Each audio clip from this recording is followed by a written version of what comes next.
More than 60 years after the assassination of President John F. Kennedy, the core questions remain. Who was responsible? Why was he targeted? And was Lee Harvey Oswald truly the lone gunman, as the Warren Commission concluded in 1964? On March 18, 2025, the U.S. National Archives released a massive cache of declassified government documents, nearly 300,000 pages, offering the most comprehensive look yet into the CIA's covert operations during the Cold War and its activities surrounding November 22, 1963. These documents don't offer definitive proof of a conspiracy, but they raise serious doubts about the official story. They reveal inconsistencies, unexplained omissions, and covert missions parallel to Dallas's events. Far from fringe speculation, these are official government records, internal CIA memos, FBI reports, Warren Commission summaries, and operational briefings, once classified at the highest levels.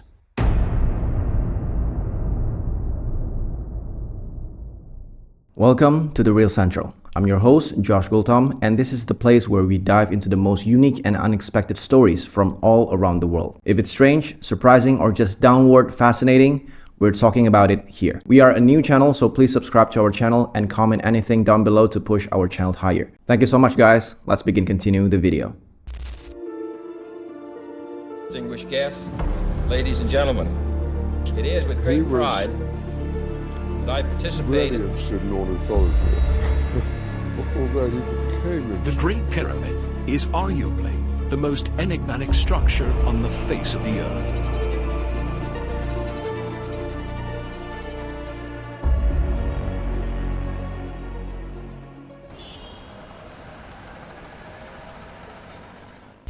The lone gunman theory of Oswald begins to unravel under scrutiny. File 104-1043-310209 includes stress analysis of key witnesses.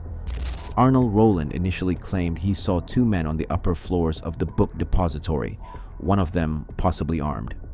Looking around, and we noticed a man up in the window, and I remarked to my wife, tried to point him out, and remarked that he must be a security guard, Secret Service agent. The window then that you're referring to is on the opposite end of the building from where the main entrance to the building is. Yes, it is on the other side of the building. And he had a rifle.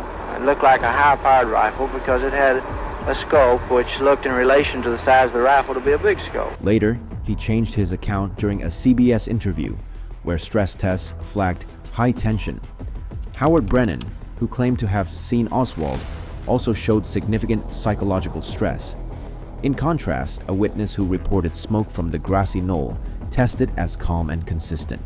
Meanwhile, another who denied shots from that area showed visible signs of stress. Then there's the autopsy. Dr. Malcolm Perry, who treated Kennedy at Parkland Hospital, publicly described the throat wound as an entry wound, suggesting a frontal shot. Yet hours later, the Bethesda autopsy reversed this, calling it an exit wound. The change was allegedly made after consultation with Dallas doctors, but no record of that exchange exists. Two FBI agents were there at the autopsy noted a back wound with no visible exit. Their reports were preserved but excluded from the Warren Commission's final findings. And most disturbing of all, the missing evidence: Kennedy's brain, his original X-rays, autopsy photographs, and tissue samples all vanish after being transferred to the National Archives. No explanation has ever been given. When Dr. Perry was later asked again about the wound on national television, his answers were flagged by stress analysis as evasive. Taken together, these accounts don't tell us who fired the fatal shot, but they do show that the official version is incomplete. At best, we're looking at a case clouded by confusion and incompetence. At worst, a cover-up that began within hours of Kennedy's death.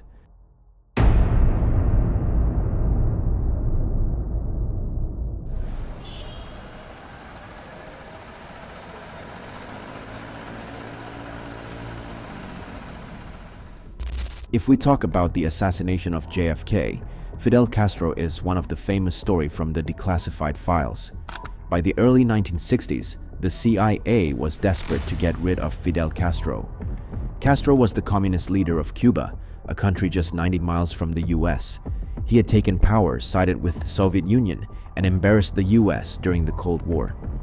After a failed CIA mission called the Bay of Pigs, the agency felt humiliated, and they began using more extreme tactics. A powerful mobster named John Rosselli, who had strong connections in Las Vegas and Havana, became a key player in this plan. The CIA worked with him to try to kill Castro. Rosselli brought in two other major crime bosses, Sam Giancana from Chicago and Santa Traficante from Florida. These men were dangerous, well-connected, and willing to help. The CIA ignored their criminal backgrounds because they needed results. The file shows that in 1961 and 1962, Rosselli helped move poison pills from a CIA agent named William Harvey to Cuban contacts. The plan was to poison Castro by putting the pills in his food or drink, but none of the attempts worked. Years later, in 1975, Rosselli told US Senate investigators something shocking. He claimed that Castro found out about the CIA's plan to kill him and struck back. According to Rosselli, the same people who were hired to kill Castro may have been used to kill President Kennedy instead, with Lee Harvey Oswald as the scapegoat. This idea is only a theory, but Rosselli was murdered the next year. His body was found cut up and stuffed into a metal oil drum, floating off the coast of Florida. And Rosselli wasn't the only one. Just days before he was supposed to testify again, Sam Giancana was shot in the back of the head inside his home. He too had been called to talk about the CIA's connection to the Mafia. According to the same file, Giancana's death may have been a warning to others, including Rosselli and another former CIA contact named Robert Maheu. The CIA never told the Warren Commission about any of this. In fact, they hid it, likely because they feared how the public would react. Documents showed that former CIA Director Allen Dulles, the man who approved many of these Castro plots, was actually a member of the Warren Commission. And yet, he never revealed his own role in these secret operations. While this doesn't prove that the CIA killed President Kennedy, it shows a dangerous pattern, one where powerful people work together in secret, lied to investigators, and may have had a reason to want Kennedy gone.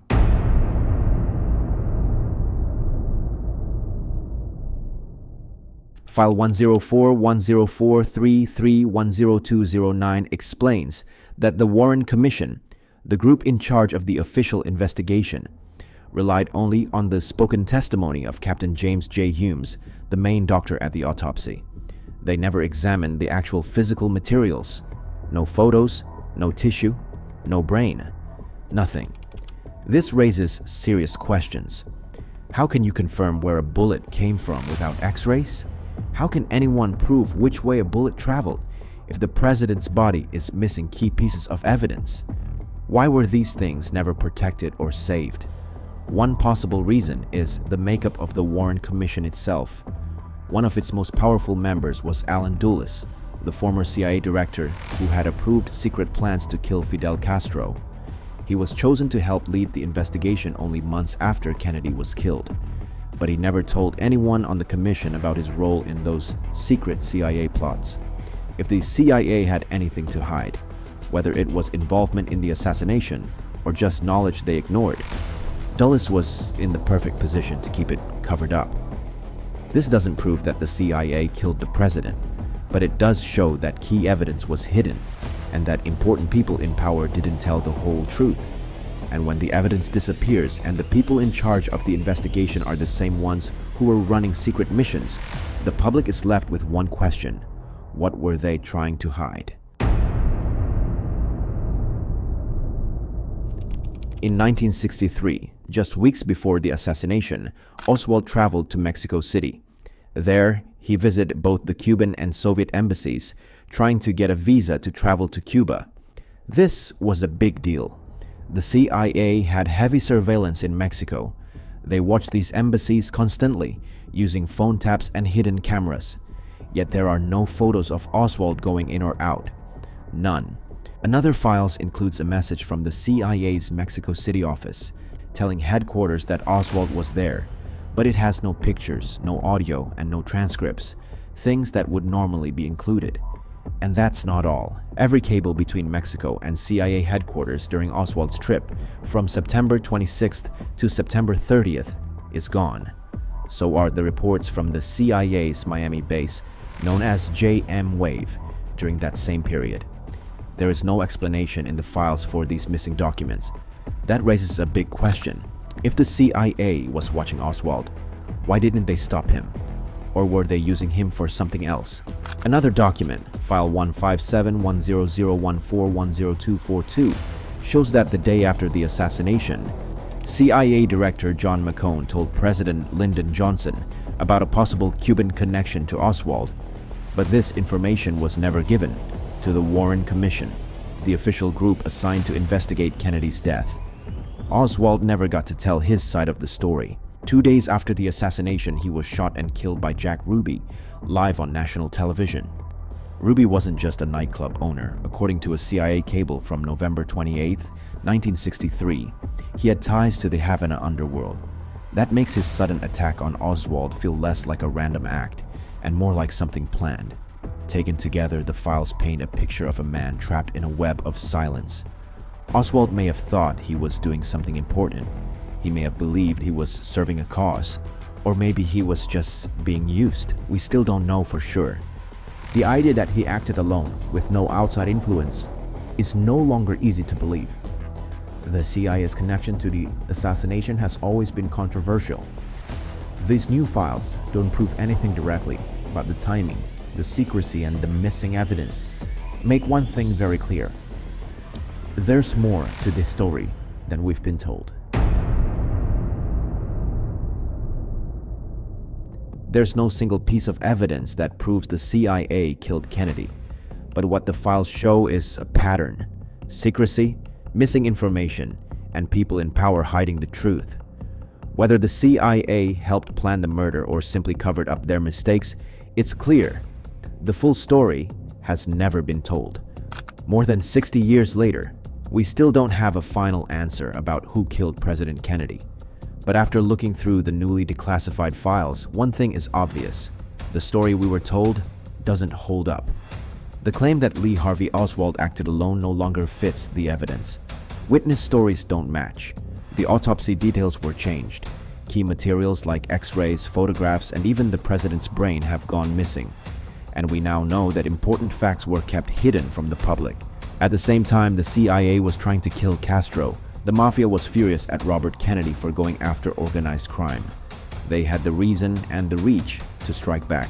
And Oswald, who had been watched and tracked, was suddenly silenced by Jack Ruby, a man with links to the underworld.